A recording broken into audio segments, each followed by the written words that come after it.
utamanipun Kiai Haji Zainuddin Jazuli, Kiai Haji Nurul Huda, Kiai Haji Fuad Ningbat.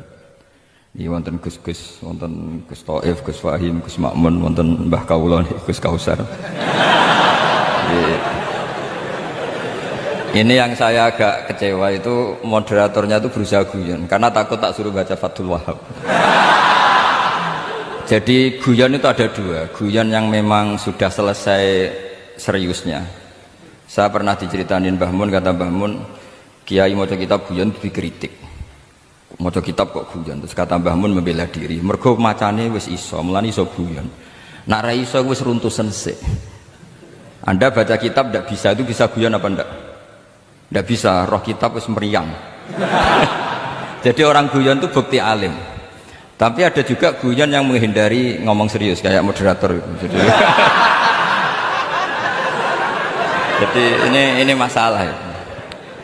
Terus kecewa saya kedua, saya itu ngira Santri Proso itu katanya terkenal khusuk-khusuk, adabnya bagus. Ternyata ada percontohan yang nggak bagus. Di depan para gus-gusnya guyon. Jadi ini kekecewaan saya yang kedua. Nanti saya lebih kecewa lagi, ternyata yang khataman Fathul Wahab itu tidak paham Fathul Wahab. Itu lebih kecewa, tak bawa sampai mati itu nanti. Itu kecewa itu tak. Nah begini sebagaimana makalah yang saya bikin, karena tadi moderator sudah guyon, saya berusaha menghentikan serius. Karena memang fikih itu harus dikaji secara serius, meskipun dengan pikiran yang ceria, yang riang. Saya itu di Jogja itu lama sekali dan tetap sebagai rujukan, karena saya spesialis sering menghentikan fikih. Saya dulu musyawarah ya, seperti urutan di Pelosok, mulai takrib, mu'in, tapi di sana langsung mahalli. Karena Fathul Wahab gak diajarkan di sawir, di musyawarah. Tapi saya pernah ngaji Mbah Mun Fathul Wahab. Dan beliau sering berpesan, nak kanggo masyarakat ojo wahab repot, nganggo mahalli saja. Mahalli itu kan Surauhibin itu yang mensarai minhajud thalibin. Ini bukti bahwa saya ini alim betul, bukan guyon dari tidak alim itu. Jadi ini bedanya saya dengan moderator. Nanti kalau nggak percaya diuji di sini di depan.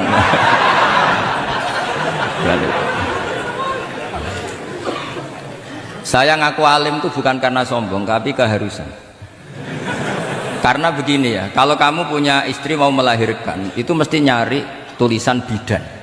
Barokahnya tulisan itu kamu tahu siapa bidan. Kalau kamu gigi sakit pasti cari tulisan dokter gigi. Sekarang kriminal kita adalah yang tahu Wahab tidak menulis ahli Fathul Wahab, ahli Fathul Qorib, sehingga masyarakat itu susah nyari konsultan ahli fikih. Karena santri Pelosok tidak menulis di rumahnya ahli Fathul Wahab, ahli Fathul Qorib. Lo itu penting supaya orang tahu. Setidaknya kenapa nyuwun sewu banyak, kalau saya boleh agak merovokasi, dan itu bagus, provokasi itu bagus kadang, tapi untuk kebaikan.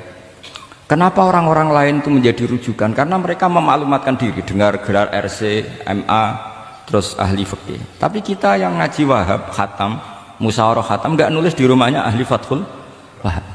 Setidaknya Anda nulis konsultan kalau ingin mondok ke Pelosok, sehingga orang daerah kamu kalau mau mondok ke Pelosok konsultasi ke kamu. Tapi kita terlalu adab. Padahal awalun nubuwah itu dimulai dari at-tahaddi. At-tahaddi memaklumatkan diri kalau beliau adalah seorang nabi. Jadi kalau kamu boyong harus memaklumatkan diri, saya tidak bakul-bakul, saya ahli Fathul Wahab. Lah ini khataman Fathul Wahab cerita baku. Wah itu innalillahi wa inna ilaihi raji'un. Ini harus gimana mau? Ya Anda harus tersiksa dengan keterwakilan oleh ini.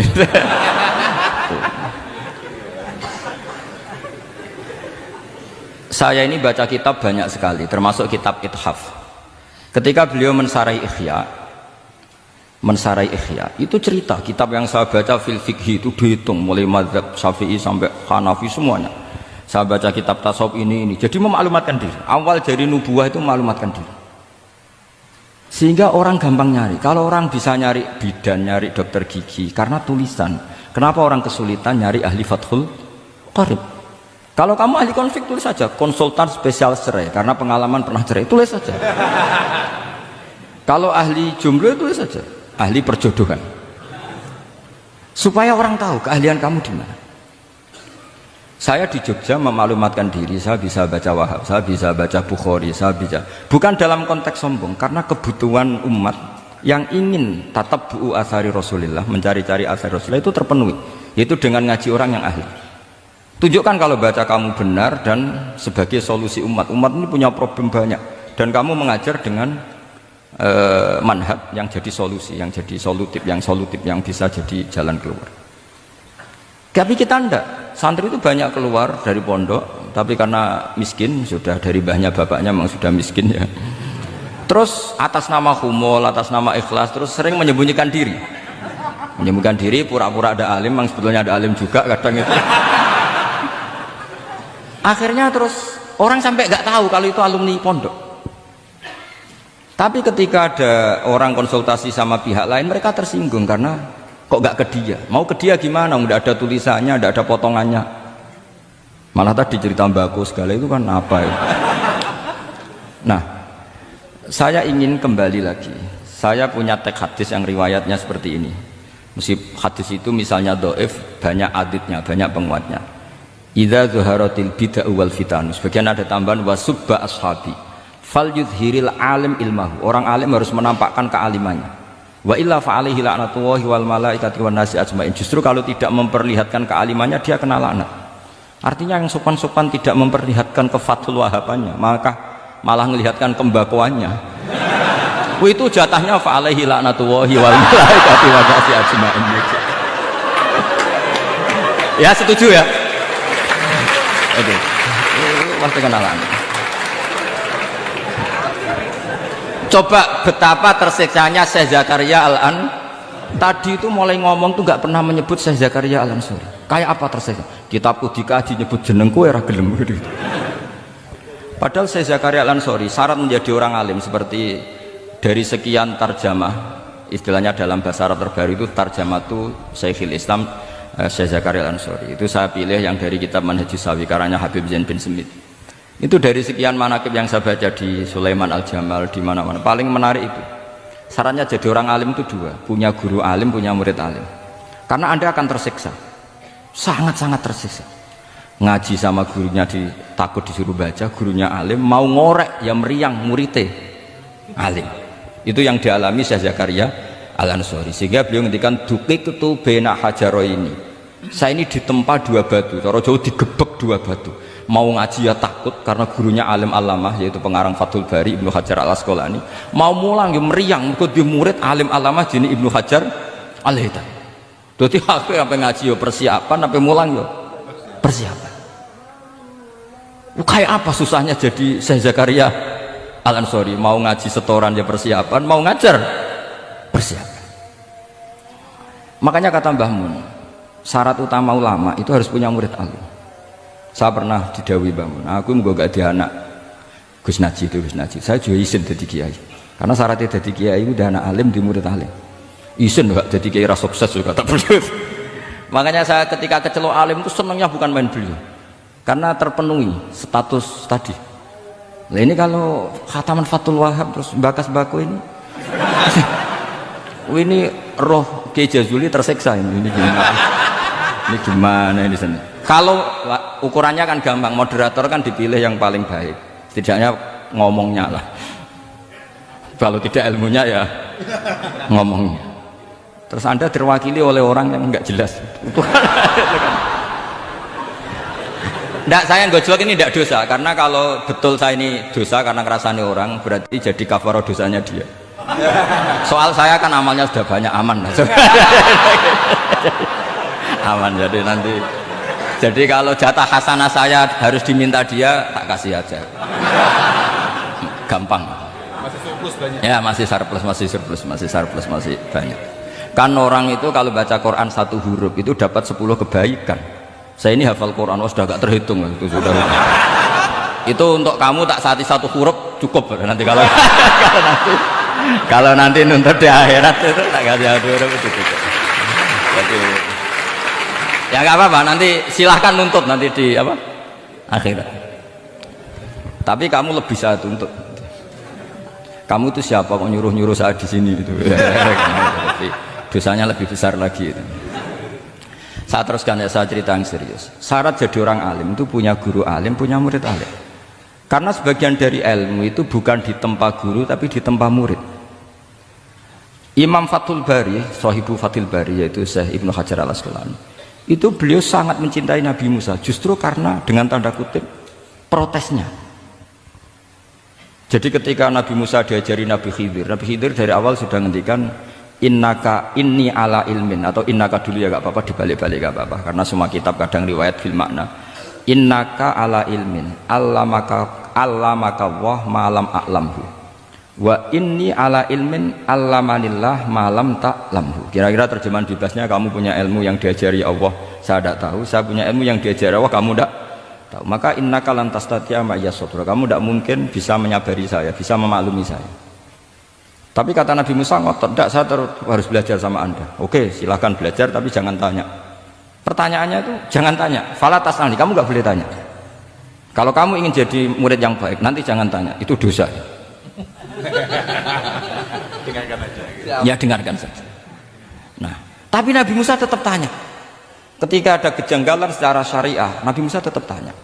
Dan itu oleh kitab-kitab tasawuf dianggap dengan tanda kutip kesalahannya Nabi Musa. Meskipun mimbabi hasanatil abrar sayyatul muqarrabin. Tapi di kitab fikih itu dipuji sundul langit protesnya Nabi Musa. Jadi di kitab tasawuf disalahkan karena kitab tasawuf pemuja tadi ketertaatan pada guru. Kitab fikih enggak. Ini bukti adallud dalil bahwa Musa itu orang pilihannya Allah. Dia tidak sabar, beliau tidak sabar kalau melihat kemungkaran.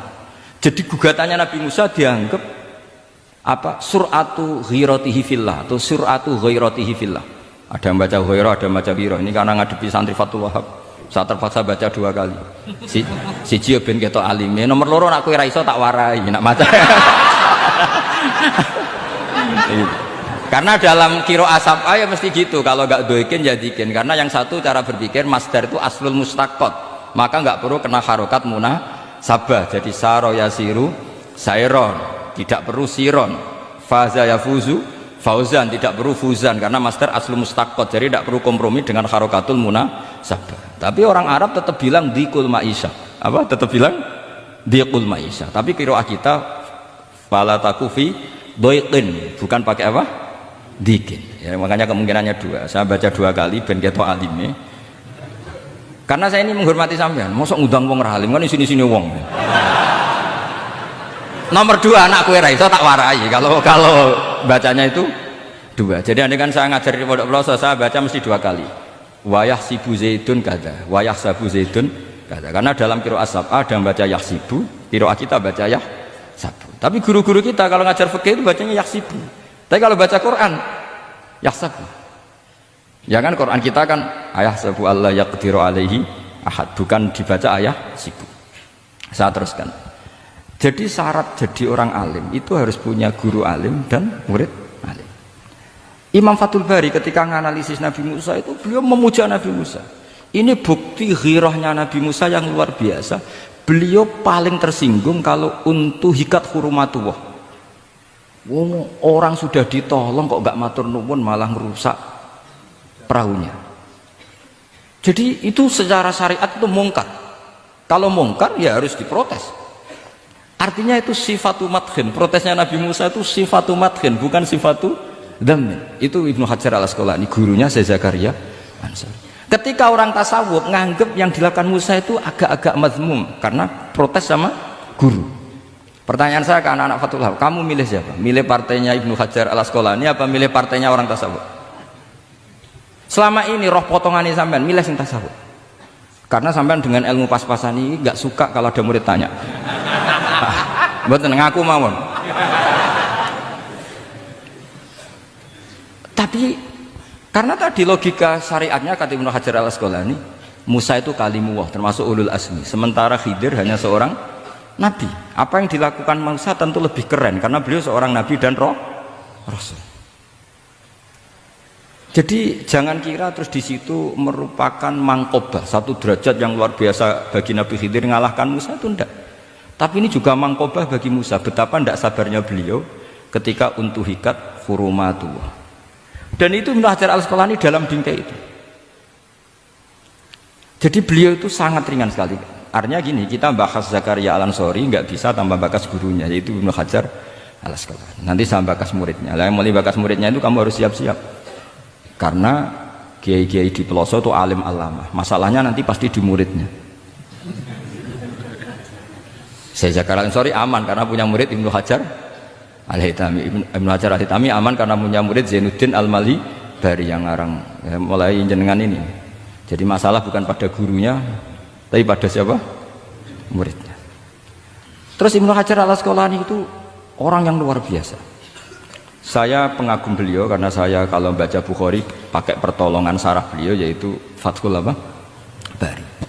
Itu beliau kalau protes, sukanya memang protes. Beliau itu nakot itu ahli kritik, ahli protes. Beliau termasuk sering ngeritik Imam Nawawi, ngeritik orang-orang sebelumnya, tapi ya dalam konteks kebaikan. Imam Nawawi itu punya sarah namanya Syarh Muslim Lin Nawawi. Terus beliau punya kitab fikih Minhajut Thalibin yang disadur oleh Syekh Zakaria dari Manhajut Tulab. Yang satu pakai Minhajut Thalibin jamak mudzakkar salim, yang satu pakai Manhajut Tulab pakai jamak taksir. Kitab Minhajut Thalibin sendiri dari kitab Muharrar karangannya Imam Rafi'i, terpaut sekitar 3 orang sampai ke Imam Rafi'i dari Imam Nawawi. Imam Rafi'i ngarang itu dari Al-Wasid, Al-Basid, dan Al-Wajiz, karangan Imam Ghazali. Dan itu saya punya. Kitab indukannya Imam Ghazali, Nihayatul Matlab fi Dirayatil Mazhab, saya juga punya. Karangannya Imam siapa? Haromen. Terus sampai Mukhtasarul Muzani. Saya tadi sempat bawa kitab Mukhtasarul Muzani. Bareng ngerti ini kok jadi pengajian umum lemes ya. Waduh, mau nyalahkan Gus Kausar Mbah nggak berani. Tapi saya tadi matur sama Gus Kevin, Gus ini kok jadi pengajian umum, nggak tahu. Sebenarnya saya ingin anak Wahab saja terus tak marahin terus pulang. Tapi ini di depan orang banyak, kalau marahin kan nggak baik, ya sudah saya tak rileks saja. Tak ceritakan bukti keseriusan fikih itu dikarang. Misalnya begini, ini contoh Zakaria Al-Ansori, saya Zakaria Al-Ansori ketika dengan tanda kutip sering bilang wa takbiri bidzalik aula min takbiril asli kadan atau a'amu min takbiril asli kadan. Kenapa ada gugatan takbir? Karena takbir itu apapun hebatnya, karena dikarang seorang manusia itu ada falta, ada keterselipan di situ. Meskipun satu kedipan mata yang beliau salah, miss ya Rasulullah. Misalnya begini, definisi sholat ya, kita akan sering dengar sholat itu apa? Umumnya orang kan aqwalun wa af'alun, muftatahatun bitakbir, muftatamatun bitaslim. Pertanyaannya, definisi itu tidak jamek mana? Karena hunaka sholatun la qawla fiha wa la fi'la, yaitu sholatuman ajros sholat tabi kolbi. Kalau sholat itu adalah harus ada akwal, yaitu kayak baca fatihah dan syahadat di tasahud sani, harus detail, sama nggak boleh nyontohkan kayak tasahud di tahiyat ula, itu kan hukumnya sunat. Kalau kamu nggak bakul-bakul harus tahu kayak tasahud di tahiyat saniyah, atau karena yang tasahud awal sunat. Ada akwal kayak fatihah, tasahud, fit tahiyatis saniyah. Terus ada af'al. Tapi pertanyaannya, hunaka sholatun la qawla fiha wa la fi'la, yaitu sholatuman ajra sholata biqalbi. Maka perlu ditambah walau hukman, meskipun akwal dan af'al itu hanya secara hukum. Karena kalau hanya itu tidak jamek manek kalau dalam bahasa mantek, atau tidak mutorid akis, tidak memasukkan semua fardun min afrodil mu'arraf. Jadi kula ngetok nang alim demi ngergani sampean supaya ketok nak sumber utang ora salah. Mau salahnya ngatur kiai itu ya agak salah, itu agak salah betul.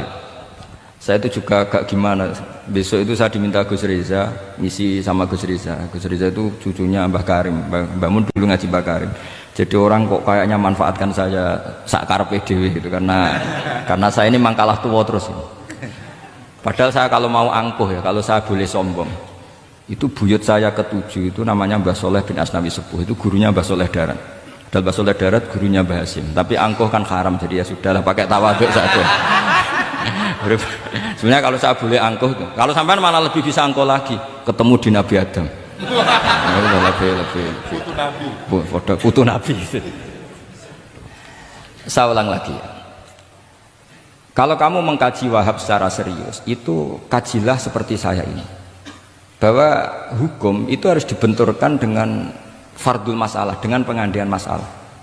Misalnya begini, kalau ada hewan ketabrak truk jago, tentu kita diskusi hanya ayam jago, karena kalau ayam kecil kan gak eman, kelepek-kelepek meh mati. Cara pikirannya sampean ini yang anak-anak Fathul Wahab itu boleh disembelih apa enggak? Tanpa disembelih pun pasti 1 menit lagi mati atau setengah menit lagi mati, karena dia kejat-kejat hanya prosedur kematian, memang syaratnya harus kejat-kejat. Tapi kan dia sudah tidak punya hayatun mustaqirrah. Kalau kamu pas musyawarah Fathul Wahab itu disembelih halal apa haram?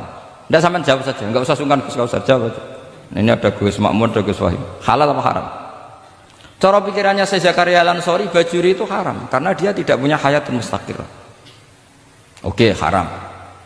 Karena yang dikatakan penyembelian ada yang menghilangkan nyawa karena penyembelian, sementara ini tanpa disembelih sudah mati. Tapi pertanyaannya gini, tapi nanti kalau disisir dari bab tabdzir, masa kewan jago larang mubadzir?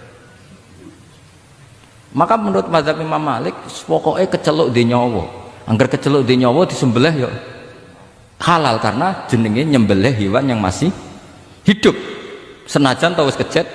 Kamu milih mazhab Maliki apa Syafi'i? Ini ayam jago loh, bukan ayam kecil. Karena kalau yang kecil kan ikhlas. Itu kan seperti kepiting, banyak kiai ngaramkan kepiting. Yang keberatan banyak karena kepiting besar. Tapi ketika yuyu diharamkan nggak apa-apa, kecil saja. Padahal ilatul hukmi sama. Kira-kira kepiting sama yuyu, tahu sama yuyu? Itu kehidupannya sama nggak? Gaya hidupnya sama apa enggak? Sama. Tapi ketika kepiting itu ada perdebatan. Yang setuju halal banyak karena iman rasanya. Tapi ketika yuyu dikatakan haram, ada nggak yang protes? Tidak ada. Ikhlas semua kayaknya. Ini ahli fikih apa ahli nafsu gitu.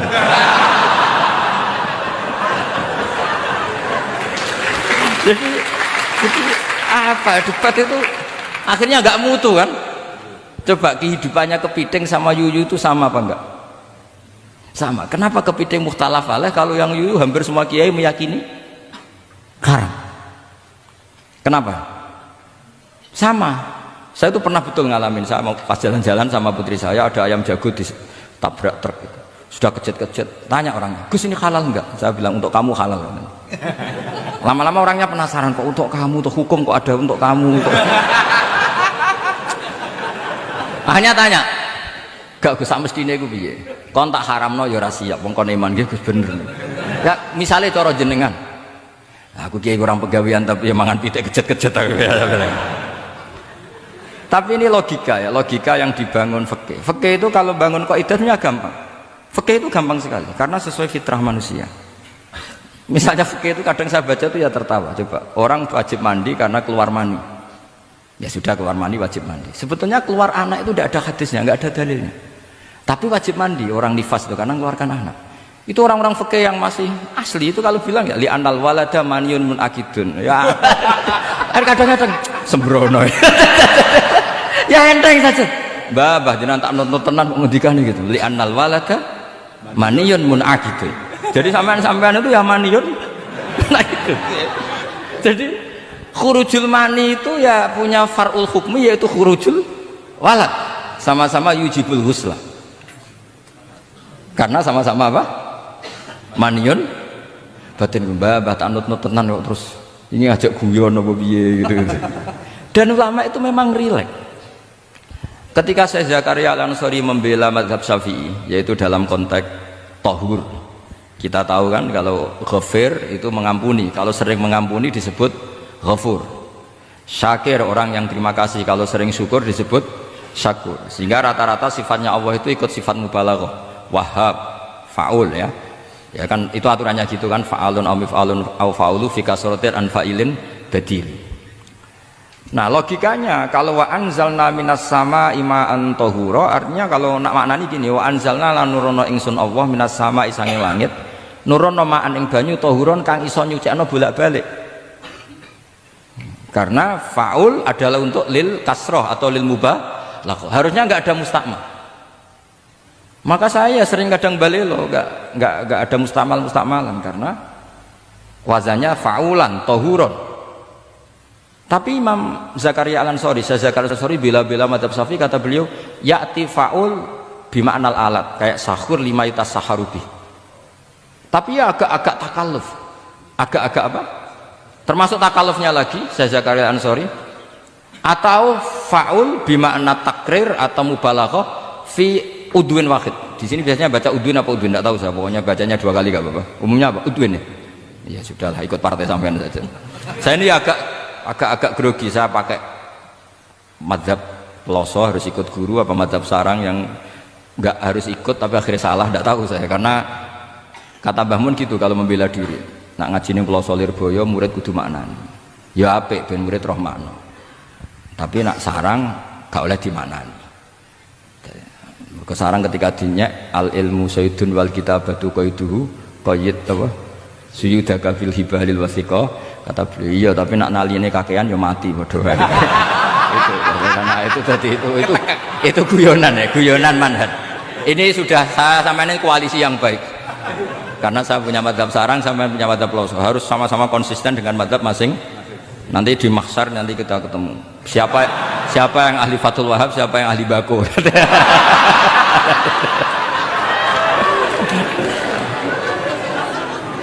Nah, pikirannya Fathul Wahab kalau sampean khatam betul itu untuk takrir tapi fi udwin wahid, yaitu air yang sudah mensucikan ini misalnya masih bisa mensucikan ini, yang bisa mensucikan asal masih fi udwin wahid.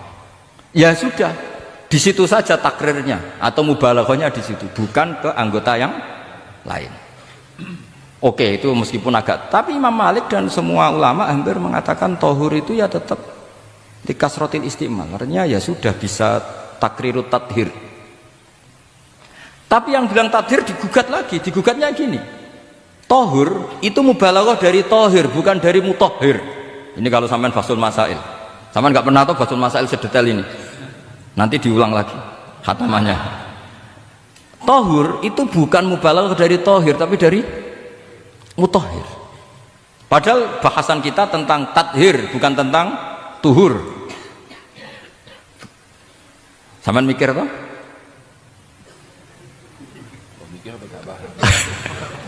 Nggak usah dijawab apa diterangkan? Apa ngaji lagi aja, nggak usah boyong dulu.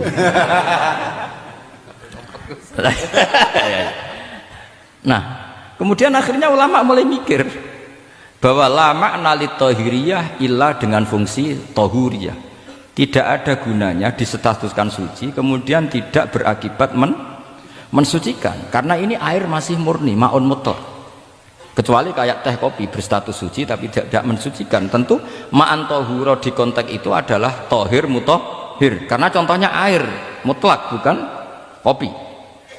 Berarti meskipun tohur itu dari mubalaghah tohir tapi maknanya mutohir, itu perdebatan. Akhirnya apa? Orang itu menjadi cerdas, terutama di era Ibnu Hajar Al-Haytami, karena beliau ahli fikir. Beliau itu cerdasnya Masya Allah. Tapi apapun itu, beliau tetap manusia. Kecerdasannya kadang berlebihan dalam aturan yang dipatok mazhab Syafi'i, termasuk mensyaratkan Jumatan harus orang 40. Sekarang pertanyaannya gini, sama tak beri pertanyaan, harus bisa jawab. Meskipun salah nggak apa-apa, saya butuh jawaban, nggak butuh benar, karena sudah tahu mesti agak salah itu, nggak apa-apa.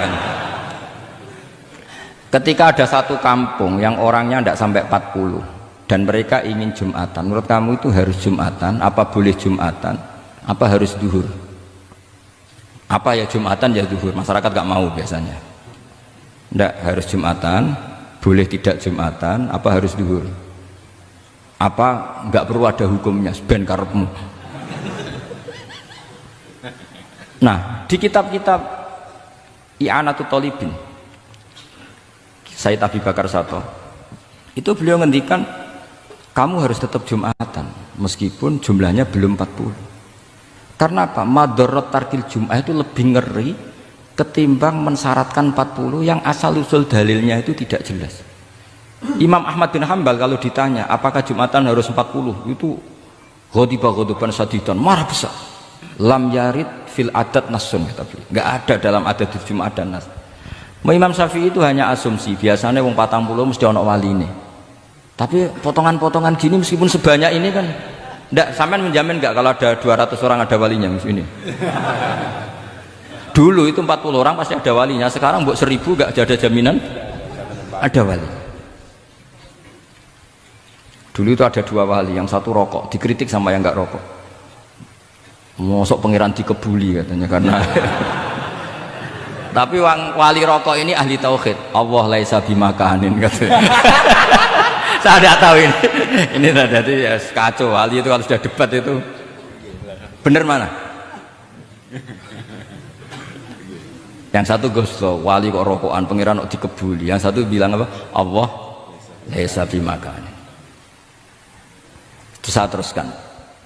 Jadi perdebatan di fikih itu sebetulnya semuanya itu rasional. Karena fikih dibangun di bawah qaidatul fikih, qawaidul fikih dan usul fikih. Dan semuanya itu muktabas atau multamas atau makhud min Rasulillah sallallahu alaihi wasallam. Sekarang saya beri satu analogi. Pernah ada satu kejadian Rasulullah sallallahu alaihi wasallam menghentikan la yusolliyanna ahadukum illa fi Bani Quraidah. Kamu jangan sholat asar kecuali sampai Bani Quraidah. Kira-kira saya ngomong sama santri, kamu jangan sholat asar kecuali sampai Lirboyo. Sebelum sampai Lirboyo ternyata kadati samsu antaghruba, matahari hampir tenggelam. Fariqun minhum, sebagian dari sahabat milih sholat di tengah perjalanan meskipun itu belum sampai Lirboyo. Alasannya musaro'ah fil waktu supaya tidak kodok. Yang sebagian milih sholat di Lirboyo meskipun ba'da antaghruba samsu, meskipun matahari sudah tenggelam. Ketika dilaporkan ke Rasulullah itu falam ya'nif, ada yang baca falam yu'annif wahidan, tak baca dua kali karena ini nanti bisa jadi debat kusir. Sama bacanya ya'nif apa yu'annif nggak tahu, pokoknya saya baca dua kali. Kalau baca sampai tiga kali yang tiga salah karena memang pilihannya hanya dua. Kalau ada pilihannya tiga tak baca sampai tiga kali. Nabi tidak menyalahkan salah satunya. Yang satu pakai konstitusi yang namanya asar itu ya qabla antaghrubas samsu. Yang satu cara berpikir Nabi jelas mansus harus di Bani Quraidah. Sekarang pertanyaannya, kaidah umum tentang, saya ulang lagi, kaidah umum tentang asar itu qabla ghurubis samsi dilawan nas harus di Bani Quraidah, menang mana? Nas sama kaidah umum. Kira-kira kalau kamu menang nas. Tapi pertanyaannya, nas itu butuh mahal. Tentu boleh seperti itu. Asumsinya Nabi adalah jangan-jangan sampai sana memang belum huruf samsi. Maka makna yang mesti benar adalah aisari'u fil masyi. Kamu harus tergesa-gesa jalannya sehingga potensi menangi asar di Bani Quraidah. Jadi unik. Terus itu difahami pentingnya musaroah fil iktida. Jadi kalau anut Kanjeng Nabi harus musaroah. Nah, musaroah ini pula yang menjadi basis fikih. Makanya ulama dulu kalau ngarang fikih itu gampang sekali. Kalau orang tidak paham, makanya nggak bakat wali. Sebenarnya fikih itu gampang sekali. Bagi yang gampang maksudnya, hamba tidak usah itu. Misalnya begini, Fathul Mu'in, Fathul Hab semuanya ngendikan wa yusannu nasyatun di sholatin. Jadi wa yusannu lan den sunatno apa nasyatun gumrega, semangat di sholatin krana ngadiri sholat. Fa inna wa ta'ala zamma tarikihi, sama sih ingat takbirnya. Zamma itu ngritik sapa wa ta modho sapa tak tarikihi, pakai jamak mudzakkar salim, tarikihi ing wong sing ninggal nasyat. Terus beliau mendalil qala ta'ala wa idza qamu ila sholati qamu kusala. Ciri khas orang munafik itu kalau sholat itu malas-malasan. Maka saya itu sering bilang ke santri saya, pokoknya nak jamaah kudu ono melayune, entah berapa kadarnya harus ada melayune. Guling-gilingan musaroah. Karena di semua teks kebaikan adalah fafirru ilallah. Lari, ada unsur larinya, ada unsur musaroahnya. Nah, lalu lama-lama mengatakan makna hadis ini yang mesti adalah pentingnya musaroah. Nggak perlu berdebat tentang boleh nggak sholat qabla usul ning Quraidah atau tidak. Tapi harus, karena begini, yang mesti salah begini, ternyata kayak melakukan santai-santai ngopi se, rokok se, jagungan se. Nabi kira-kira bisa maklumi enggak ketika cara jalannya seperti itu kemudian matahari terbenam? Karena ini yang pasti salah. Paham ya? Karena enggak sampainya sana karena salahnya sendiri, ngopi se, santai se. Lah itu namanya fikih. Jadi fikih itu dari analisis yang normal. Makanya saya sering sekarang akhir-akhir ini sering kampanye kitab Sajaratul Ma'arif, dan itu saya serius dengan kampanye itu karena dikarang oleh Sultanul Ulama. Jadi kalau di wali ada Sultanul Aulia, di ulama juga ada Sultanul Ulama, yaitu Syekh Izzuddin bin Abdis. Itu kalau ngarang fikih itu gampang sekali. Saya punya kitab beliau Qawaidul Ahkam. Beliau ketika cerita kenapa harus ada sholat dihormatil waktu, beliau rangkanya enak sekali. Kalau santri Sarang, Lirboyo atau Peloso atau santri mana saja, biasanya kalau pergi ke terminal, yang di terminal kan nggak layak, apalagi ya dulu nggak layak, pokoknya kalau pipis itu pasti kena najis lah celana. Santri kan biasanya milih sholat nanti di pondok, milih terawih lah, milih terawih kan duhur asar. Saya tidak tahu kalau Gusnya, tapi kira-kira ya agak-agak sama kira-kira gitu. Alasannya santri yo nakal, meninggalkan sholat fil waktu itu karena alimnya. Kan sholat dihormati wajib iadah, ngapain daripada wajib iadah mendingan tidak usah sholat. Jadi ilmu itu tuh bermata dua. Rata-rata yang sudah tahu wajib iadah milih sholat apa milih ndak?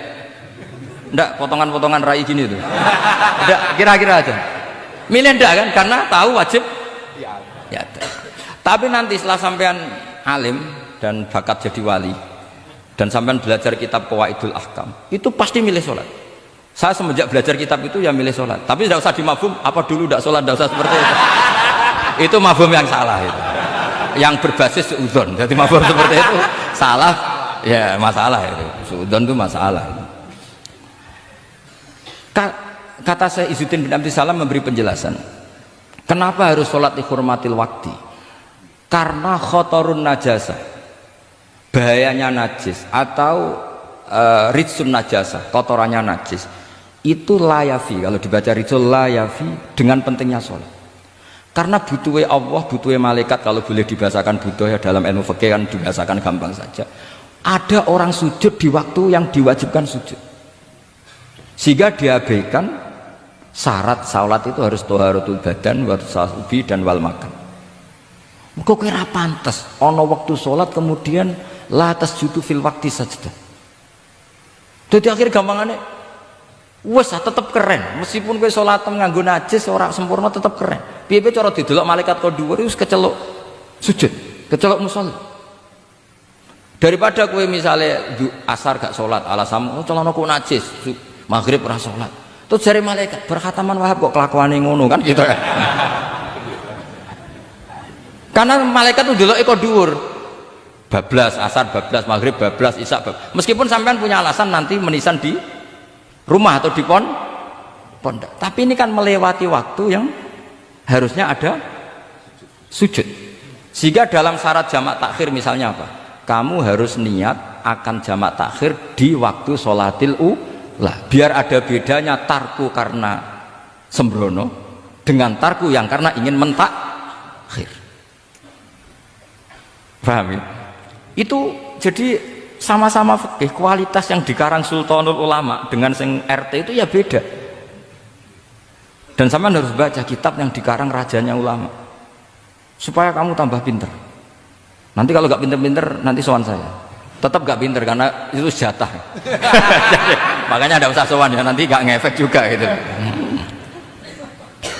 Itu Syekh Izzuddin bin Abdissalam. Terus kemudian beliau mengebabkan itu detail sekali, yaitu di Sajaratul Ma'arif dibabkan di bab faslun la yutrakul haqqu li ajlil batil. Itu beliau bikin satu strategi fikih itu yang luar biasa. Misalnya begini, jihad atau perjuangan membela Islam itu harus kamu menyertakan orang-orang fajir, orang-orang fasik. Kenapa? Likuwatil Islam. Karena kesalahan orang fajir itu tidak seimbang dengan pentingnya syaukatul Islam atau syaukatul muslim. Terus saya itu dulu ya iskal itu ya agak protes, tapi ini ulama wali, sampai saya sholat berkali-kali, ya Allah saya beri kefahaman tak ini, kalau terpaksa beda nanti saya mohon ketemu beliau, saya mau protes. Sama nggak usah tahu caranya ketemu wali-wali yang sudah meninggal, nanti kalau sudah jadi wali tahu sendiri, jadi tidak usah tanya. Akhirnya saya sholat dan akhirnya faham tanpa ketemu, karena saya bayangkan ketemu ya lebih sulit, mendingan minta faham timbang minta ketemu. Logikanya begini, misalnya Nyon Sewu kita di Daril Harbi, bayangkan kita di Daril Harbi atau zaman Indonesia dijajah Belanda. Saya ulang lagi ya, dalam konteks jangan sekarang, contohnya sekarang nggak perlu perang, zaman dijajah Belanda. Kita misalnya milih pasukan Hizbullah dan Sabilillah selektif, yang sholatnya benar, yang puasanya benar, yang toharohnya benar. Kira-kira dapat pasukan berapa coba? Nggak, jawab saja. Kan hanya dapat pasukan sedikit. Sementara misalnya Belanda bisa pasukan banyak karena tanpa seleksi. Di sini nih hebatnya Rasulullah SAW. Kata beliau, wal jihadu madin mundu ba'athan ya Allah. ila yaumil kiamah sampai ila ayyuqatila akhiru ummati ad-dajjal la yubtiluhu jawru jairin wala aklu adilin. Sebagian riwayat langsung wal jihadu tetap wajib bun alaikum ma'akul libarin wafa jirin. Nah, penjelasan Nabi kenapa kita harus berjuang mengawal Islam meskipun harus ma'akul libarin wafa jirin. Ya kalau di isim fa'ilnya umumnya guru-guru kita baca barin, tapi untuk masdarnya, untuk kebaikan bacanya apa? Birun. Nanti kamu protes, oh barun itu daratan Gus, kalau birun itu kebaikan. Aku itu macaku kamus luwes suwi bocah kok sembrono. Saya ini karena meneliti kiro asap, jadi ini seawal kalau masalah lughat itu saya sudah bukan sawir lagi Fathul Wahab, sudah di atasnya itu. Sampai sama nggak usah tersinggung, biasa aja maksudnya. Karena ini kompetisi, kalau sama nggak cocok ya harus bersaing, jangan geremeng tok. Gus Pak sombong enggak usah bilang gitu, saingi saja. Makanya saya terkenal alim itu seneng, karena senengnya itu tadi, yang ngidolakan saya ingin ikut, yang hasut kompetisi, jadi seru. Jangan yang hasutnya antet, wah itu gak fair itu. Itu gak fair, wah itu pasti ngadepi langit gitu. Nanti urusannya sama Allah itu. Gak sama saya, langsung sama. Saya ulang lagi ya. Ilmu itu harus dianalogi dengan fikih, dilogika dengan fikih, dikiaskan dengan fikih. Sekarang misalnya ada orang sok ikhtiar, wah perang kok ambek wong fasik gak enak gini-gini, wong fasik perilakunya gini-gini. Pertanyaannya adalah, kalau kita nyeleksi hanya orang soleh, kita dapat pasukan berapa? Misalnya zaman kita melawan Belanda. Sama sekarang kita ngawal pembangunan masjid, kadang yang nyumbang gak sholat, kadang yang nyumbang yang sewu hasil korupsi, kadang yang nyumbang orang-orang yang cara muamalah babal kedua. Itu coba kalau kamu tolak, potensinya gini, ini fikih sekaligus PR. Saya berkali-kali nyontohkan ini, sampean boleh tidak setuju, tapi nanti menghadapi saya di akhirat, tidak di dunia, di akhirat. Nanti kita sowan Allah bareng-bareng bener siapa. Loh saya tidak main-main, karena ulama dulu, sampean lihat di Mu'in di Fathul Wahab, kalau sudah ngendikan ulama, wahada madhabun al-qawwahabi, ini madhab yang saya siap ketemu Allah. Jadi ukuran madhab benar itu bukan diputuskan di Sawir Fathul Wahab, tapi madhabun sing al-qawwahabi, madhab yang saya ketemu Allah dengan madhab itu. Misalnya gini, ada orang fasik lewat di depan saya, punya uang 1 juta. Delalah pas itu qadhafawa fi qalbihi hubbal ulama misalnya. Pas itu delalah beliau senang ulama terus bilang gini, Gus Pak, uang ini tak kasihkan kamu 1 juta. Dia fasik, misalnya terkenal syaribul khomri. Saya ini menurut pertanyaan saya, ini jawab saja. Kamu salah nggak apa-apa. Wajib menerima apa haram menerima apa bebas mubah. Ayo milih di polling. Nggak usah sungkan Gus Kausar. Ini beliau posisi senior, milih nerima apa nolak, wajib apa sunat, sunat apa wajib. Nah logika harus terbangun begini, kalau kamu terima maka akan dicibir. Malam di Fathul Wahab tiga duit uang saya kok gelem, bolak-balik nak duit gelem aja. Itu juga masalah kan, kiai latihan jatuh kan, artinya posisinya ada mantep-mantep amat. Udah kadang keramat itu. Sama jangan niru saya, aman udah itu. Bayangkan sampean yang latihan nyai itu. Tapi pertanyaannya kalau sampean tolak, terus ista'ana bihadhihi darahim lil maksiyah. Tak kena kiai ra gelem, tak kena demenanku. Dan hari itu andaikan dia tidak punya uang 1 juta, dia tidak bisa kedemenannya. Gara-gara sampean tolak, dia punya alat untuk maksiat lagi. Kalau seperti ini jadi haram apa wajib? Loh, berarti sampean harus gak jawab anut aku. Artinya sampean jawab kan terprovokasi saya kan? Terprovokasi narasi. Terprovokasi narasi. Itu kriminal untuk calon ulama gitu, itu nggak boleh. Nah, logika ghanimah kira-kira seperti itu. Ghanimah itu normalnya haram. Normalnya haram karena ghanimah itu min amwalil kufar. Dan notabene amwalul kufar adalah bukan sekedar mukhtalithah, aksaruha mungkin minal haram. Tapi kenapa ghanimah dihalalkan di hadil ummah? Makanya Nabi ketika ngendikan uqtitu khamsan lam yuqtahunna nabiyyun qabli, termasuk beliau menyebut wa ukhillat li al-ghanaim, termasuk saya 5 hal yang Nabi sebelumnya enggak dikasih, saya dikasih. Di antara beliau nyebut wa ukhillat li al-ghanaim, ghanimah itu halal untuk umatku. Itu kan kenapa Nabi menyebut itu? Karena normalnya ghanimah itu haram karena min amwalil kufar. Tapi kenapa dihalalkan? Saya pernah ditanya seorang dosen, kenapa itu halal Gus? Saya itu kok nggak nyaman, karena ini jenis orang ikhtiar. Terus saya bilang gini, andai kan kamu digarong sama garong, kemudian garong itu bawa senpi, bawa pedang, karena kamu merasa itu tidak milik kamu, monggo kadane jenengan beto malih. Wah ya tidak bisa Gus, nanti dipakai garong lagi. Sama amwalul kuffar, andaikan lau aqainahum, andaikan kita kasihkan lagi ke mereka, maka akan dipakai isti'anah, dipakai pertolongan atau alat untuk kekuatan kekafiran mereka. Di sini sirinya kenapa ghanimah menjadi halal. Tapi kenapa Nabi sebelumnya kok dikatakan haram? Karena logikanya memang haram. Itu hebatnya Allah SWT sama para kekasihnya. Ada kekasihnya yang dipilihkan haram, yaitu Nabiun qabla Rasulullah SAW, karena normalnya memang haram. Ada Nabi yang fikihnya lebih dinaikkan lagi, yaitu dihalalkan supaya harta ini tidak dipakai i'anah alal maksi. Sampean milih fikih mana coba? Nah, saya berharap pintere Khatam Fathul Wahab itu paling enggak sampai seperti ini. Barimu nantang saya enggak apa-apa, tapi nanti ketemu di akhirat. Nah itu fikih. Jadi fikih itu, nah tapi kan iso wae Gus nampani khadzun nafsi lah, itu mulai masalah kan. Makanya yang seperti itu jangan untuk khadzun nafsi, karena kita butuhnya itu nyita supaya ini enggak dipakai kekuatan maksiat. Jebule mbek kon malah ngopi rokokan. Nah, itu orang kan terus curiga, jebule nek ambek dhuwit ya do gelem. Buktikan kalau Anda tidak pakai, kamu terima sebagai penyitaan, tapi Anda tidak pakai. Wah itu hebat. Tapi kalau kamu terima wajib, kemudian kamu pakai poya-poya, wah itu ya fikihnya benar, kelakuannya ora benar. Nah saya berharap Anda memahami fikih itu sampai seperti saya ini. Syukur-syukur lebih. Meskipun ya agak-agak mukal, tapi bisa diperjuangkan itu. Enggak apa-apa. Kamu doa di saat istijabah, ya Allah saya ingin mengalahkan Gus Baksa, ridho dengan doa itu. Tapi tak jamin enggak mustajab, karena sudah berbasis ghil, kebencian. Doa yang berbasis hasud pasti tidak mustajab. Jadi makanya saya rela kalau ada kompetitor, karena tadi pasti. Jadi fikih itu gampang. Misalnya begini lagi, saya beri sekian contoh. Di sini tadi saya minta Gus Kevin untuk membawakan Babul Hijrah, juz 4 kitab Mahalli. Karena Mahalli itu namanya Kanzur Rohibin sebetulnya, cuma yang ngarang Mahalli lebih terkenal dengan istilah apa? Mahalli. Beliau nyarai kitab Minhajut Thalibin. Imam Mahalli itu senior.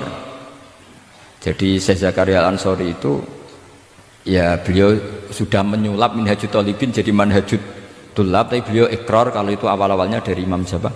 Nah, sekarang pertanyaannya gini, saya misalnya nempat di Korea Selatan atau di Amerika, saya sudah punya tanah di sana, saya ulang lagi punya tanah di sana, punya komunitas di sana juga saya nggak diperlakukan buruk, bisa sholat, bisa puasa.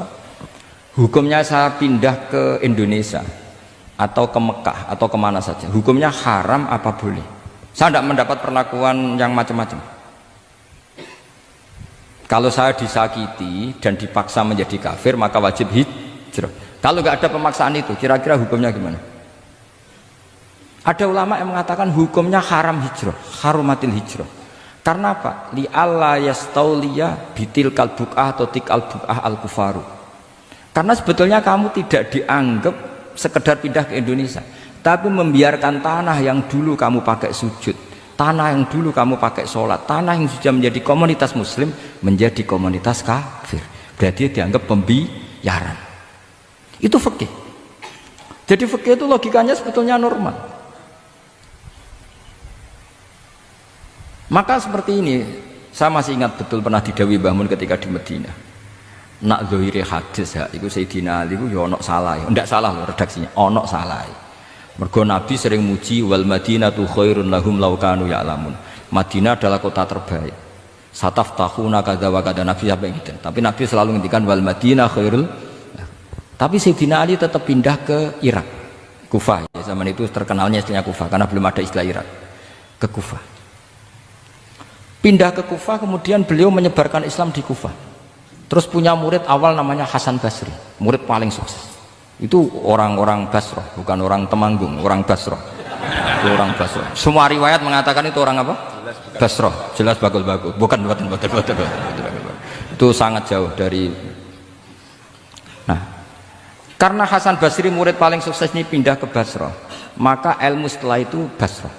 Sehingga idakhtalafatil Kufah wal Basrah kudimatil Basrah. Akhirnya menyebar sampai Baghdad, jadi Kubbatul Islam.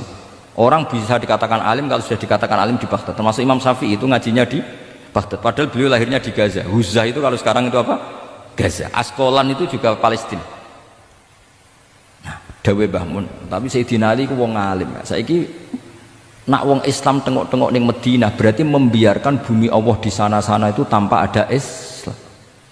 Akhirnya Sayyidina Ali tidak mengikuti dohire hadis. Tentu Nabi Sayyidina Ali pasti mengikuti hadis, tapi hadis wal Madinatu khairul lahum law kanu ya'lamun itu ada konteksnya. Keluar dari Madinah linasril ilmi itu juga ada konteksnya. Sehingga kenapa dulu ketika futuhat, saya ulang lagi ketika futuhat, itu banyak sahabat yang sudah di Madinah mapan, ketika Mekah sudah takluk 100% sama Sayyidina Umar ditawari, halla raja'tum ila Makkah tatufuna bil baiti kada wa kada wa fadliyatus salat fil haram ka alfi salatin fi, itu dipuji-puji. Mbok yo pindah ke Mekah, Mekah sekarang sudah milik kita, salat di Mekah itu ka alfi salatin kada wa kada. Tapi kata para sahabat yang sudah di mana-mana, di Persia, itu kalau sekarang Iran, di Lebanon, di Syam kalau dulu, kata beliau-beliau itu paling banter kalau saya di Mekah ibadahnya tawaf, tapi kalau di negara-negara ini adalah nasrul Islam. Wa nasrul Islam itu da'bul ambiya bihada ursilatir rusul, karena nasrul Islam itu para rasul diutus. Akhirnya mereka terus hidup di mana-mana, termasuk muridnya Sayyidina Ali. Menurut sebagian cerita terus pindah ke Baros itu. Kemana? Baros. Jadi Islam pertama di Indonesia itu muridnya Sayyidina Ali yang di Sumatera itu. Nah, pertanyaannya adalah, kalau kamu punya murid atau anak pamit mau kuliah di Jerman atau di Australia, kamu milih melarang apa menyuruh? Kalau melarang, kalau menyuruh takut katut perilaku barat. Kalau melarang berarti kamu membiarkan Jerman tanpa ada yang sujud. Padahal semua bumi diciptakan Allah, ju'ilat lanal ardu kulluha masjidan. Nah itu fikih. Fikih akan berdebat untuk hal-hal seperti itu. Ini saya beri contoh. Ini masih ada waktu 10 menit. Ya, jangan lama-lama nanti malah bingung. Yang bingung tidak sampean, saya juga ikut bingung nanti kalau kelamaan. Tidak, supaya ini logika ini apa? Logika fikih ya, fikih yang ini tadi sudah halaman 227 ya. Ini tidak supaya sampean tahu, karena saya pernah belajar detail ya, tentang Mahali sama Qalyubi. Ini kalau di kitab ini halaman 227 ya, tentang juz 4 ya, halaman 227 juz berapa? 4. Saya beri contoh ya, ini supaya clear ya masalah posisi kita.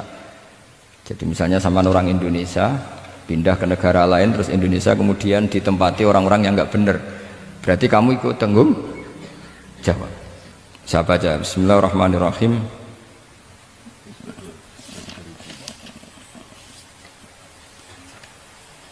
Ya, halaman 227 ini barusan tak cari karena halaman kitabnya beda-beda. Bidaril harbi. Terus ada kata-kata fa'in roja madzukira. Roja itu kembali ke kalau seseorang itu bidaril harbi, berharap masyarakat situ bisa Islam, bisa dakwah, fa muqamuhu afdal. Saya juga mau baca makom apa mukom. Di sini umumnya baca mukom apa makom? Mukom ya, karena dari madi aqoma yukimu iqomatan, berarti kan mukim. Kalau mukim ya resikonya harus dibaca mukom. Tapi kalau ada yang baca makom ya jangan dimarahin, mas, kasihan. Bakul bakowe bukan bener itu loh. Fa'in roja madzukira fa muqamuhu afdalu. Au qadara alal i'tizali harumatil hijratu. Umumnya di sini baca harumat atau hurimat? Ya boleh dua, boleh harumat, boleh hurimat. Kalau itu masih li alla yastauliyal kufaru ala mahallihi fayasbahu darul kufri.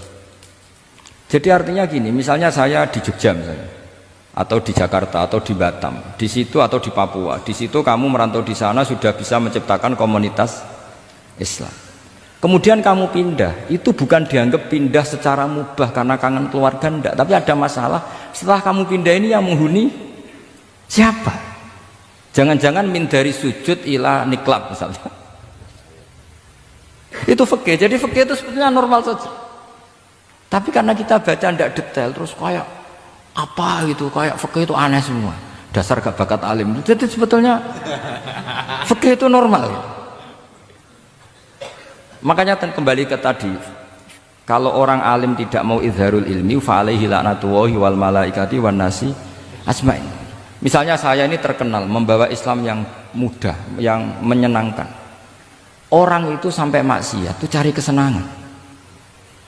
Orang sampai maksiat itu karena cari kesenangan. Tapi kalau kesenangan itu tidak didapatkan fit taat, karena taat dikampanyakan secara agak teroris. Kamu sholat tidak mesti diterima, karena baju kamu nggak mesti semuanya halal, sujud kamu nggak mesti diteror, sehingga orang yang sholat sholat ya mesti ditompo, mendingan nggak sholat. Kita ini kan mikir seperti itu. Coba nyun sewu, kalau orang-orang Kristiani, kalau kampanye gimana? Setiap orang mati bersama Bapak di surga. Sementara kita sudah kiai mati masih didoakan ingkana musinan. Itu murid kita loh. Itu kan gak sopan sekali. Murid dongakno gurune ingkana musinan. Murid kualat bener. Gurune kok muksinane ditaklek ingkana musin. Cara aku dadi gurumu sembrono guru darane. Susah ya apa sih muni kana muksinan ije dikein. Wah itu kan saya belum pernah doakan Mbah Mun gitu. Kalau saya mendoakan beliau supaya diampuni, doa saya tak rubah gini. Ya Allah antal ghafur wa anta dzu maghfirah. Maka sepatutnya jenengan mengampuni guru saya. Jadi saya tuh kalau bilang ingkana itu kayak gimana gitu. Tapi ini urusan zauk ya, sampean nggak boleh protes. Tapi sanate ngono Gus, niki kitab ngono, sampean ngerubah sanad. Ya saya kalau nggak bisa apa-apa kalau sampean protes gitu. Sampean ngerubah adab kalau gitu. Nak protes-protesan. Lu coba misalnya Syekh Abdul Qadir Jailani itu Sultanul Aulia ya. Terus beliau misalnya wafat di pelosok. Terus kamu berdoa ingkana musinan coba. Ini ketuane wali di ingkana. Boyo wong ndek akhlak sithik gitu maksudnya. Wong sak donya iku ya tabarraku bi. Ya tabarraku nabi. Saiki ditaklek ingkar. Saya tuh belum pernah doain guru-guru dengan, meskipun saya tahu itu doa yang, karena pilihannya gini, misalnya sampean protes, Gus wong sanate ngono. Jangan-jangan mancen apalam mau ikut tok.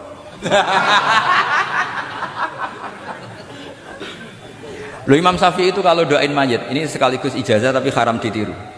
Ya tapi ijazah tapi haram ditiru. Imam Syafi'i itu pernah ngecewakan seseorang karena beliau itu idola. Ada orang meninggal, beliau diminta rawuh.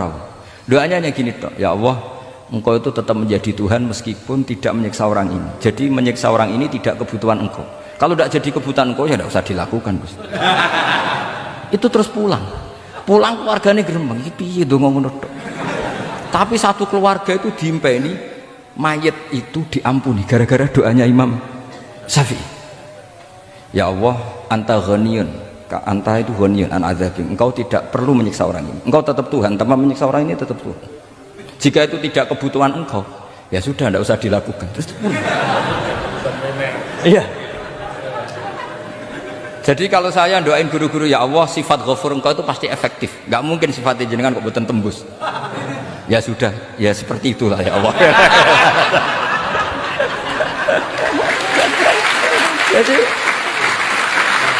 Jadi itu urusan daun, sama nggak boleh protes. Gus Pak kok ngawur istiadat itu bukan ngawur, saya ini orang waras. Punya rasa takzim sama guru sama para wali. Sementara kamu yang berdasar sanad tadi, jangan-jangan menghafalan kamu hanya itu. Ayo milih mana? Saya bukan bikin ajaran baru, ndak, ini cerita rasa. Cerita apa? Rasa. Dan itu di hadis-hadis gitu, Nabi itu kalau manja sama Allah gitu, kalau ada orang salah terus kemudian diazab, kata Nabi anta akram min ayu adzibahu marroten. Ini di dunia sudah pernah engkau beri sanksi ya Allah, anta akram min ayu adzibahu marroten. Tapi kalau belum disiksa kemudian dia aman-aman saja di dunia, engkau itu akram, engkau sudah mulia, gak pantas sudah menyelamatkan di dunia kemudian jenengan dendam di akhirat masih jadi masih nyiksa lagi. Itu Nabi itu kalau sedang manja dengan Allah itu akhirnya ya baik semua gitu. Lah saya jenis ulama yang partai itu. Partai itu lah kira-kira seperti itu. Jadi ya jadi ini relax saja, ini monggo nih tadi sesuai janji saya hanya 10 menit dari sekarang. Saya juga mungkin saya nanti tetap pulang karena saya besok ngajar di setainya Gus Yofur. Mungkin saya itu sudah janji sama istri saya, Setelah Yai wafat paling saya ini dibully, pernah sepuh itu 2 tahun. Semoga setelah 2 tahun saya naik lebih sepuh, pakai dalil-dalil yang agak-agak angkuh tadi karena terpaksa. Jadi sekarang ngalah 2 tahun, setelah itu saya pakai sanad yang saya sepuh gitu. Supaya agak digekongkonan terus gitu. Tapi saya tidak tahu tingkat adab saya sampai berapa tahun, saya tidak tahu gitu. Tapi saya mohon sama yang Musairin Fathul Wahab, ilmu itu dianalisis secara cerdas, ceria dan mudah. Saya dulu itu ya iskal sama hadisnya Nabi, kullu ummati mu'afan illal mujahirin. Semua umatku dimaafkan asal ketika dosa itu gak cerita kalau dosa. Saya dulu jenggat, orang dosa cerita dosa itu kan kesannya jujur baik gitu. Tapi setelah saya pikir-pikir itu bener Kanjeng Nabi. Misalnya sampean cerita dengan anakmu, lihat zaman mondok pelosok sering nak marung utang gak bayar ya biasa. Ya biasa, sekolah gak munggah. Itu jujur apa mengajarkan? Mengajarkan. Suatu saat anak sampean goblok, persis bapak. Maka penting, tidak jaru itu penting. Makanya kata Nabi, semua umatku diampuni kecuali yang cerita-cerita dosanya. Karena dengan cerita itu artinya apa? Misalnya sampean zaman puber pacaran, terus kamu cerita, ya udah untuk ibumu ya pacaran, oh tak gonceng ngalor ngidul. Itu jujur. Tapi suatu saat anak kamu pacaran kan, alasannya apa? Niru bapak. Tapi nak kamu sok suci, pacaran haram. Oh. Pak, lah kowe untuk ibu, wah itu pangeran peparinge. Lo kan nyerah bodoh nih, Pak. Wah itu peparinge pangeran. Gak pacaran, Pak. Oh pacaran haram. Lha kena muni ora kan bodoh nih. Pacaran haram tuh. Aku untuk bojo peparinge Allah. Wah itu dimaafkan malah itu. Lo coba nyuwun sewu, ini analogi ya nyuwun sewu.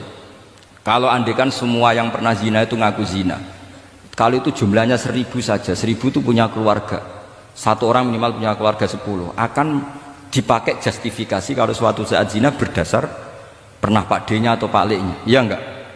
Tapi kalau semuanya enggak ngaku dan semuanya nyuwun sewu sok suci, wanteng ning masjid, sak wiridan nangis, wah anak putune kok, wah mbahku khusuk kuat. Padahal nangisnya perkara nyesal tahu mau.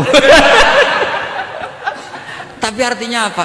Konsep yang dikatakan Rasulullah SAW itu kan luar biasa. Kullu ummati mu'afan illal mujahirin. Karena dengan jihar, memang di situ masdarnya kok jadi jihar. Jadi bukan ijhar tapi jihar. Jadi memang bahasa Arab itu agak unik. Misalnya di nahwu itu masdar itu kalam. Kalam berarti sulasi mujarrad. Tapi fiilnya enggak kelaku. Kalimah yaklimu kalaman itu enggak melaku. Sing melaku lam yatakallam. Tapi padahal masdarnya kalam. Jadi suara sama raya aku pengalaman, masalah lughat itu pengalaman sekali. Jadi memang bahasa Arab itu lucu. Apalagi lafadz bagho, malah paling kasus dalam bab yungqolu. Bagho maknane lacut. Bareng melok wazan imbagho. Yang bagi sayukjo. Iku piye? Biasanya makna sulasi mujarrad sama mazid itu kan enggak beda-beda jauh. Bareng kena bagho tuntas. Bahwa jadi yang bagi. Nanti kita kok yang bagi sulasi mujarrad apa? Bahwa Pak. Bahwa maknanya apa? Jadi tiang-tiang lacut Pak. Mereka bingung gurunya benerang no bingung. Daripada bingung jadi tiang-tiang maknanya lacut. Kayak laisa ku fi'il mandi, mudhari endi? Ora ono mudhari. Mandi kok ora ono mudhari? Ya mandi wae ora usah mudhari. Terus repot bahasa Arab wis repot. Kene ra melok dibahasa mau apa coba? Ya sudah takdir ngono ae sudah. Jadi apa yang dikonsepkan Rasulullah SAW itu pasti yang terbaik. Bahkan Imam Ghazali ikut berkampanye wa inna ya, termasuk pemberian Allah terbaik adalah sitra. As-sitra itu atau tutup. Jadi hifdzul qaba'ih, menjaga supaya keburukan kita tidak kelihatan, itu termasuk kebaikan. Bukan dianggap tidak jujur, karena tadi kalau semua keburukan kita tampakkan maka akan menjadi masif. Misalnya kamu cerita, misalnya insya Allah lah kita yakin semuanya kita insya Allah diselamatkan dari zina. Misalnya cerita dosa yang kecil-kecil saja, misalnya ini pondok utang rambayar atau rokokan gak jamaah, terus kamu ceritakan anak kamu, itu bukan jujur, mesti sebagai alat. Jadi cara anak kamu, wah disanggup, cocok, suatu saat aku goblok kayak bapak. Aku di sekolah cung sering ramunggah, anakmu mondok wis tenang santai. Nah ramunggah dalile tapi nak kowe cerita mondok meniki pelosok pirang tahun Pak? 10 tahun. Kepengin ngit mayai, kepengin mondok susu ben barokah. Munggah terus Pak, munggah. Maksudnya ora munggah kelas, munggah apa wae pokoke. Wis temenan. Karena itu bahaya, makanya kullu ummati mu'afan. Ma'is ketika ngaku zina itu Nabi itu enggak menolak sampai 4 kali. Ma'is yang memaksa Nabi supaya beliau melakukan raja, eksekusi. Semua ketika meminta saran sama sahabat, halla satarta bidzalik, kamu tidak usah cerita. Karena tadi logikanya kalau ada Ma'is ya, jangan-jangan yang lain juga ya, itu kan menimbulkan macam-macam. Itu hebatnya Islam, malah kita diajarkan awamastur aurati wa amin rawati. Kayak apa baiknya Islam? Tapi kita sekarang karena tidak baca hadis, lalu ada gerakan jujur. Mari semua meresapi dosa masing-masing. Kamu pernah ini istighfar terus nangis. Jebule gerakan ngono iku ya nyun sewu ya ono duwike kan yo repot. Tidak usah seperti itu. Ikuti hadis Rasulullah Shallallahu Alaihi Wasallam bahwa termasuk nikmatnya Allah Taala itu adalah tertutupi semua kesalahan-kesalahan kita. Dan itu barokah bagi hadaddin karena kesalahan tidak muncul. Nah itu sudah untung, agama sudah untung. Ketika kesalahan tidak munculnya, agama sudah ikut diuntungkan. Coba kalau semua yang maksiat itu kelihatan, kan seakan-akan hadil ardu mamlu'ah bil masih. Tapi ketika maksiat itu sembunyi-sembunyi, kemudian sang syiar itu adzan, pengajian, kan bagus. Sama nggak boleh protes, tapi itu kan tidak jujur. Ya bukan masalah jujur dan tidak, ini satrul qabaih. Nah ini namanya siasa. Namanya apa? Siasa. Siasa itu tidak harus politik tentang negara. Kita mengelola diri kita sendiri butuh apa? Butuh siasa. Jadi misalnya kamu cerita kebaikan kamu kepada anak, biar kebaikan itu ditiru. Tapi kalau anak kamu tanya, Pak, sampai nanti salah, itu sesuatu yang paling saya takutkan, Jum. Karena aku sering na'udzubillah minas salah. Tapi Bapak pernah salah enggak? Itu pertanyaan enggak penting. Karena tadi bahaya. Lu enak, maksudnya beragama seperti ini tuh enak. Kullu ummati mu'afan illal mujahid. Itu kan luar biasa. Jadi semua umatku itu diampuni asal tidak cerita-cerita. Misalnya gak cerita ke anak, cerita ke teman. Aku di gendaan, tahu tak ambung. Mesti pikiran kamu, yang pondok pengurus dibeli tahu. Mesti tigo. Suatu saat aku nak ngono, awas. Atau nak caiki keamanan, awas kita kandakno kan gitu. Tetap ini menjadi alat maksiat bagi yang lain. Jadi tapi saya dulu itu iskal, kenapa ada hadis seperti itu? Tapi setelah saya analisis, memang kalau ijtihar atau ijhar itu efek negatifnya luar biasa. Dan kita harus iktidak bi Rasulillah Shallallahu Alaihi Wasallam. Ya tentu idealnya yora maksiat, yora konangan maksiat. Memang karena tidak pernah itu ideal. Memang gak konangan karena tidak pernah melakukan. Ya saya kira demikian. Saya mohon supaya ya tadi ya saya Fathul Wahab dari kitab Manhajut Tullab. Itu dikarang Zakaria Al-Ansori Mbak Zakaria.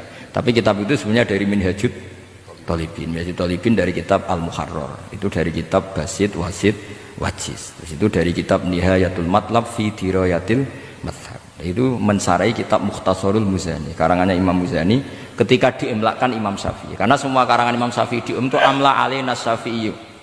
Ya amla alaina Syafi'i. Makanya kalau sampai ngaji muin qala fil Buaiti. Buaiti itu nama orang. Ekola Syafi'i fil Buaiti, ekola Syafi'i wa amlahu alal Buaiti. Makanya qala fil Buaiti, qala fil Muzani itu nama orang. Artinya karena Imam Syafi'i itu hanya mengimplekan. Terus muridnya nulis. Nah kebetulan tulisan paling mudawwan itu karangannya Imam Muzani, disebut Mukhtasarul Muzani. Sebenarnya beliau punya murid banyak, ada Imam Muzani, Imam Robi, Imam siapa Buaiti. Saya kira demikian. Assalamualaikum warahmatullahi wabarakatuh.